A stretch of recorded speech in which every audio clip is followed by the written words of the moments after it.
everyone, welcome back to the Dargon Gaming Squad. It's Chris and I'm back with the day 5 question for the RPG a Day challenge.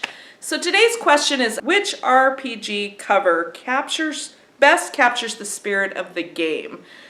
I honestly don't feel that I have enough logged time playing the different things, different systems, different RPGs, different settings, different modules, etc., to really feel like I can answer that question without bias, because I think my biased answer is going to be the Deadlands cover. But in all honesty, I'm not sure that I can really answer that one, so I decided to do an alternate question today. And that is, do you prefer a set campaign length or something more open-ended? This is kind of a challenging question for me too, but I wanted to tackle it based on where I'm at right now. And it'll be interesting if this question turns up on next year's RPG a Day challenge to see if my answer will be the same or not. Right now though, I will say that the 2 campaigns that I am involved in are have both been open-ended. In neither case have we known how many sessions the game might take. And in fact, in the home group session, which is the second D&D second edition game, we really didn't know anything about that campaign going in. We didn't know what the setting was going to be. We didn't know what the story was going to be about or what we were going to be trying to accomplish. I mean, we didn't even get an elevator pitch. And that's okay.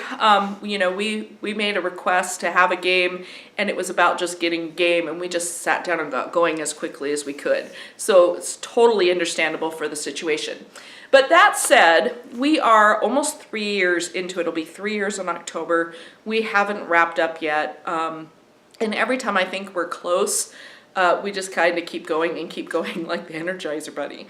So, I think that I would probably prefer some idea of how many sessions a campaign's going to be.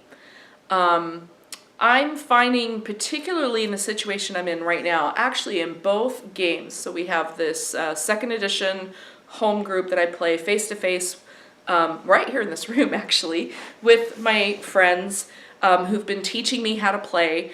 And then I have my 5th edition D&D group with Nate that Nate's running our adventure. And his adventure is really open in every way. It's a super open, very, very sandboxy game. And so this question had really got me thinking about sandbox versus railroad too.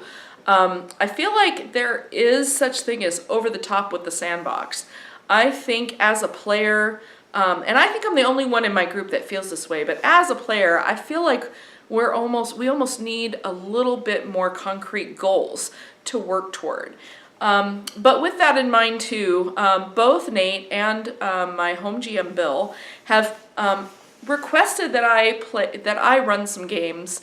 I think Bill's just trying to nurture that aspect in me so that, and I'm sure that he would like to play once in a while. I know he vastly prefers to run games, but once in a while the GM wants to get on the other side of the table and actually play, and I think it's good that they do. I think they need to remember what it's like to be in the player seat. So that makes it difficult for me. I don't know when I need to have a game ready by. And I'm in the same boat with Nate. He every now and then will say, hey, you know, we're in a lull, or gosh, you know, I'm going to be ready for a break soon. When are you going to be ready? But then it's pretty vague on both our parts, and it just hasn't happened. With my home group, I've still been kind of trying to figure out what it is I'm going to want to run for them. And what they have said to me is they just want me to run what I think I'm going to be most comfortable running. So there's been a lot of, you know, research obviously and different things. A few months ago I thought maybe I was going to run Corporation for them. Now I'm really, really leaning toward Deadlands. So we'll see how all that goes. But all of that for me plays into this idea of maybe wanting a little more information about what to expect from a campaign. in addition to that, at this point, with 2 campaigns going and also wanting to try lots of other systems, different systems other than D&D, I find that it's really helpful if I have some free time to jump in on a one-shot or even a double or triple shot or maybe a mini campaign. So to do that, I have to have an idea what my schedule is and when it's going to be open. So going back again to my in-person group, my home group, I do know that when we do play, we play on Saturdays. I know how long we play.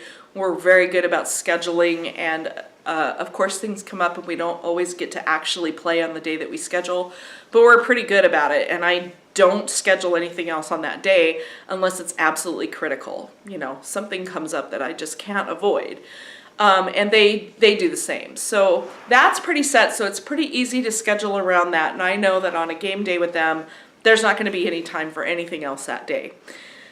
With our online group, our Dargon Gaming Squad group, it's a lot tougher because we just look at the calendar and pick a day, find a day that we can play. And as we've discussed before, we've had a lot of challenges with that.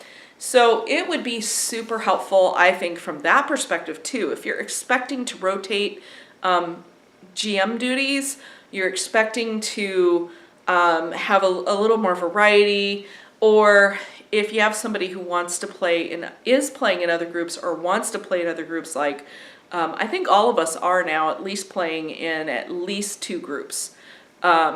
It's really handy to know when those things are going to end so that if another opportunity presents itself, you know what to tell people as far as your scheduling options. So, long-winded answers, probably my longest video since we started the challenge. I hope you enjoyed it. I'd love to hear your opinions. What's your preference? Do you want it wide-end, open-ended? Do you want something a little more planned with a target end date in mind? Do share your comments below. If you want to get in on this RPG a Day challenge, I'll have all the links below in the description for you. Feel free to jump in. And as always, if you like this video, please do give it the thumbs up so that we know what kinds of videos to make more of. And if you haven't already subscribed, I'd sure appreciate it if you did. And you can click that little notification bell so that you can get a notification every time we post a new video. So, thanks so much guys for joining me, and until next time, get out and get gaming. Bye!